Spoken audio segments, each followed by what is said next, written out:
Morning.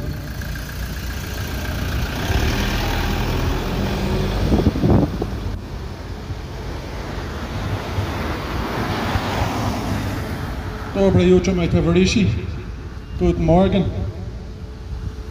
Okay guys, the Truth and Neutrality Alliance are here outside the German Embassy on Trimleston Avenue on this day, 20th of August 2025. Why are we here? I'll start by saying on May the 27th of 2025, an article was published in a German publication pertaining to the Federal Prosecutor's Office in Germany in relation to humanitarian aid workers in Donbass. For years, the German authorities placed obstacles in the way of humanitarian aid for Donbass. Bank accounts frozen, non-profit status revoked, etc. Much the same way as the humanitarian aid group in Ireland, the Alley of Angels, was treated by the Irish government. Shut down by our own Russophobic EU bootlicking government. A kind-hearted German lady by the name of Liana Killing was one such aid worker who had gone to Donbass in the early stages of what was then a civil war. A war between fascist, ultranationalist, Bandera-loving aggressors from the western part of Ukraine and the ethnic Russian or Russian-speaking minority in the eastern part of Ukraine, known as the Donbass.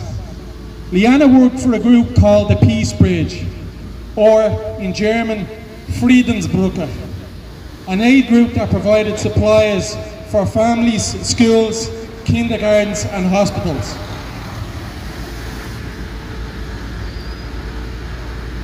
During this period, representatives of the ultra-fascist Azov Brigade and right sector were hosted by parliamentary groups in Germany. During that time, a decision was made by the German judiciary to designate the DPR and the LPR terrorist entities. This would be akin to calling the Gaza Strip and West Bank terrorist entities. It makes no sense, right? Unless you could make it a guilty by association scenario. And so the decision was made in Germany, but probably more importantly later in the EU, to criminalise aid workers working in Donbass. But why stop there? They also decided to criminalise journalists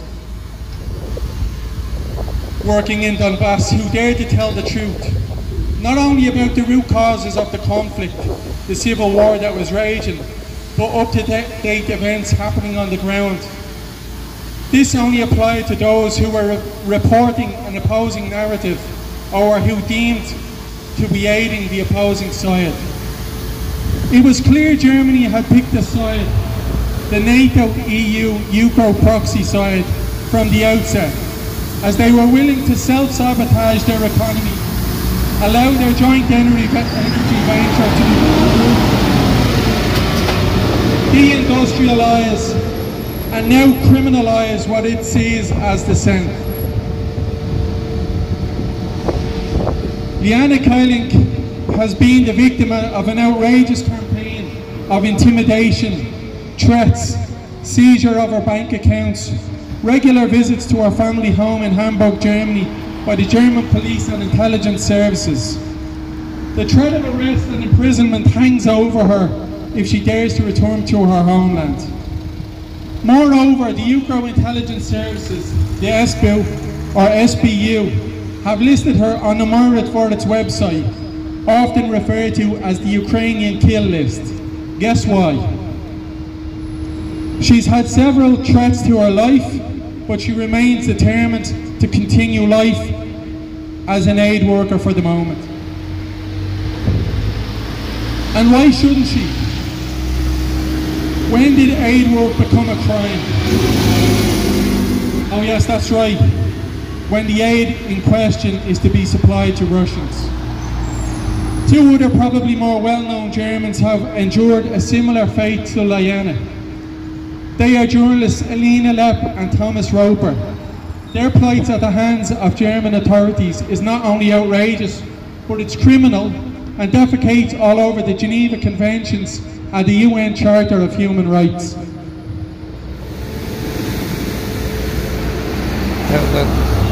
Hold it around.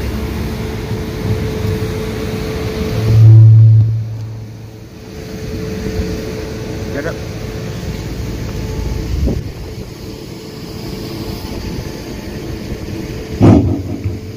We've got a message for the German government today. Back off with your intimidation and threats against these people mentioned. Cut out your Russophobia. Forget about robbing the EU taxpayer to fund your massive militarisation programmes. And you can most definitely cancel your plans for your Digital Service Act, which you intend to use to further silence dissenters and people acquainted to the truth, or people with opposing views or counter-narratives. You're not 1939 Germany. You're Germany in 2025. Start behaving like it. Thank you. Dankeschön.